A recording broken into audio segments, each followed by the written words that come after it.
pag-uusapan natin today is yung loan app na nagpa-promise ng maximum loanable amount to up to 50,000 pesos daw. At mahaba yung term at 0.05% interest per day. Ingat kayo sa mga ganitong mga loan apps na yung promise ng interest is napakababa. Kasi dun kayo titirahin with service fees na mataas. So, yung loan app na to ay si Credit Agad, guys.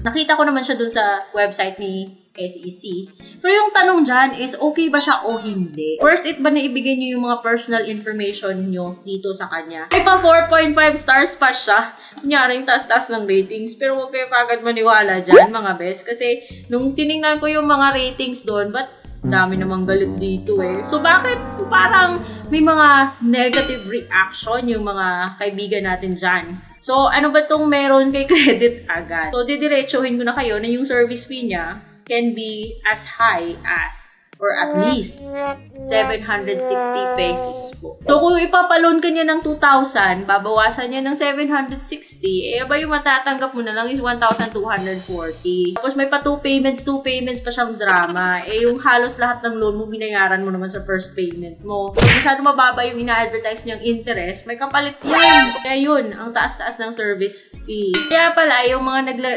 gumawa ng review sa kanya dun sa App Store, is sinasabing misleading daw yung app na to. Almost 1 week, under review pa rin, bongga. 1 week talaga. Maraming nagbigay sa kanya ng 1 star lang. So, ewan ko kung sino nagbigay ng matataas na rating dito ha. Pero sa service fee pa lang ha, nako, kakabahan na kayo dito. So, pero kung hindi pa rin kayo convinced at feeling nyo, okay pa rin siyang, utangan, well, consider yourselves warned and proceed at your own risk. Hindi mo siya mada-download sa Google Play Store. Mada-download mo lang siya sa iOS. Tapos mo siyang i-download, hingi po siya ng access, permission na i-access yung geolocation mo or yung location mo sa cellphone mo. Siyempre, i-click mo allow kung gusto mo magpatuloy. Kaya sasabihin niya in your face na pwede daw siya magpautang ng up to 50,000 pesos. Ang papaalam niya sa'yo na ito po yung mga IDs na tatanggapin niya. So, 6 lang yung pagpipilian.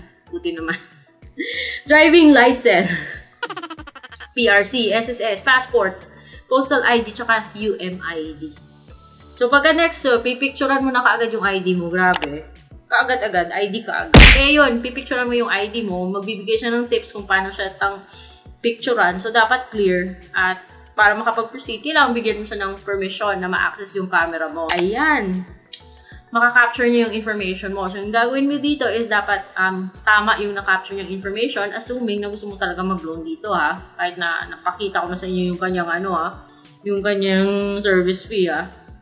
So, ayan. Next is, magsi-selfie ka. Magpa-facial verification ka. So, magpipicture ka magsi-selfie ka kasama yung ID mo. So, dapat maliwanag, guys, kung gusto mo talagang matanggap pa dito kay Credit Agad. So, yun. Next is, hihingi na siya ng mga basic information. Education, marital status, number of credits. Tinatanong nila to. Email, gender, residential address, loan purpose, tsaka hihingi niya rin yung gender mo, address mo, tapos kung source of income mo, yung mga ganun ba? Tapos, ilang years ka na nagtatrabaho, kahit na housewife yung ilagay mo, hihingi niya pa rin yung information ng work mo. Tapos, hihingi po siya ng permission na i-access yung contacts mo. Kasi yun nga, hihingi po siya ng not 1, not 2, not 3, but 5 contacts po, mga guys. So, kailangan mong i-access yung phone book mo para makapagpili ka ng contacts. Hindi pwede yung basta-basta lang maglalagay ka dun ng kung ano-anong number. So, pagkatapos nun, hihingi siya ng disbursement method na preferred mo. Pwede e-wallet, pwede ring bank, but make sure na yung mga information na ilalagay mo is tama para hindi maligaw yung perang ipapadala nila.